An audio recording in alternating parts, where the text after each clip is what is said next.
بسم الله الرحمن الرحيم اقرأ باسم ربك الذي خلق خلق الإنسان من علق اقرأ وربك الأكرم الذي علم بالقلم علم الإنسان ما لم يعلم كلا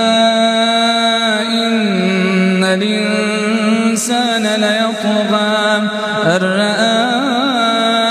استغنى إن إلى ربك الرجعى أرأيت